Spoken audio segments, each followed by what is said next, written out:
جو شخص یہ چاہتا ہے کہ مشکلات، مسائل، پریشانیاں، حالات کی گردش اس کا کبھی ساتھ نہ چھوڑیں، وہ دو کام ضرور کرے۔ اور جو شخص ناخن کاٹنے کے بعد، ہاتھ یا پاؤں کے ناخن کاٹنے کے بعد اس پہ زیتون کا تیل لگا دے گا، اس کی نظر کبھی نہیں گرے گی، یادداشت کبھی نہیں جائے گی۔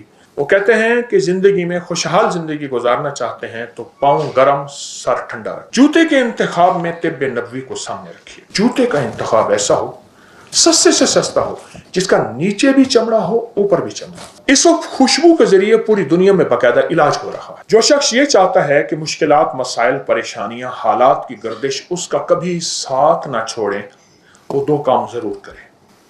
یعنی دوسرے لفظوں میں، خدا نہ خواستہ اپنی تباہی خود چاہتا ہے، وہ دو کام کرے۔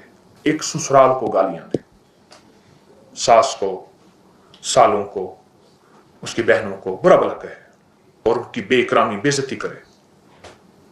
ایک، سسرال کو برا بھلا کہے۔ اور دوسرا اپنے پاؤں کے ناخن بڑھائے۔ آپ نے دیکھا ہوگا ہاتھوں کے ناخن لوگوں کے ٹھیک ہوتے ہیں، پاؤں جوتے اور جرابوں میں ہوتے ہیں، اکثر پاؤں کے ناخن بڑے ہوئے ہوتے ہیں۔ میں چونکہ اس شعبے کا طالب علم ہوں، 1984 سے 2024 سے مجھے زندگی اسی شعبے میں طالب علمی کی حیثیت سے گزر رہی ہے، آج بھی اسٹوڈنٹ ہوں۔ میں پاؤں کے ناخن ختم کرانے کا بہت اہتمام کراتا ہوں۔ میں کہتا ہوں پاؤں کے ناخن کاٹو۔ اور جو شخص ناخن کاٹنے کے بعد، ہاتھ یا پاؤں کے ناخن کاٹنے کے بعد اس پہ زیتون کا تیل لگا دے گا، اس کا طریقہ آسان یہ ہے، آپ یوں ڈالیں، یہ دیکھیں آسان، ادھر تیل ڈالیں، آسان، اس طرح پاؤں کے ناخنوں کو تیل لگائے گا، اس کی نظر کبھی نہیں گرے گی، یادداشت کبھی نہیں جائے گی، اس کی یادداشت لاجواب رہے گی، نظر لاجواب رہے گی، اور چہرے کی چمک زبردست رہے گی، اور فطری ایک کریم اور میک اپ اور فیشل اور کیا کچھ ہوگا جو ناخن کے کاٹنے کے بعد اس کو تیل لگائے۔ جو بات میں عرض کر رہا تھا کہ روزانہ اپنے پاؤں کو 5 منٹ دیں، سوتے وقت وہ ہے پاؤں کو تیل لگائیں، مالش کریں، ٹخنوں تک مالش کریں، ہلکے ہاتھوں سے مالش کریں، مالش کریں، دوسرے پاؤں کی مالش کریں، ہلکے ہاتھوں مالش کریں۔ ایک بات اور ہے، وہ کہتے ہیں کہ زندگی میں خوشحال زندگی گزارنا چاہتے ہیں تو پاؤں گرم، سر ٹھنڈا رکھیں۔ اس کے دو معنی ہیں۔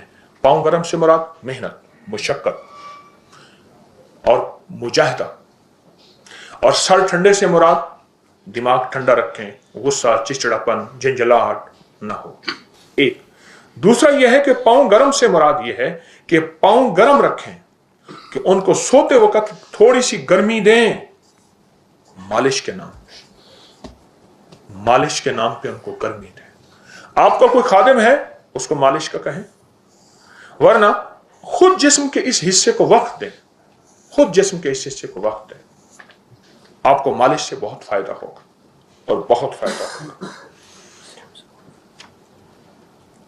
اور دوسری چیز یہ ہے، جوتے کے انتخاب میں طب نبوی کو سامنے رکھیے گا۔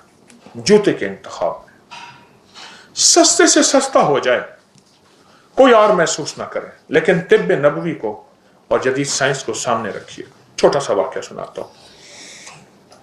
یہ قصور کے ایک صاحب تھے، وہ کوئلے کی مائنز وغیرہ کا کام ان کا تھا، تو کہنے لگے مجھے پیشاب بہت زیادہ آنا شروع ہوا، بہت زیادہ۔ شیخ یوسف صاحب فوت ہو گئے۔ کہنے لگے کوئلہ بہت پیشاب، سارے ٹیسٹ بالکل ٹھیک، کوئی بیماری نہیں، گردے ٹھیک، مثانہ ٹھیک، شوگر نہیں، لیکن دن رات پیشاب۔ یہاں گڑی شو میں اینکوں کی دکانیں ہیں۔ کہنے لگے میں اینک کی اپنی فریم بنوانے گیا تو ایک بندہ ملا، شیخ صاحب کیا ہوا؟ بیمار ہیں، کمزور ہو گئے ہیں، کہ پیشاب بہت زیادہ آ رہا۔ اس نے ایسے غور سے دیکھا، کہنے لگا جوتا بدلنا ہے۔ جوتے سے کیا ہوگا؟ اس نے اپنی خاص لاہوری انداز میں کہا، تو کہنے لگا میں سیدھا مال پہ چلا گیا، مال روڈ۔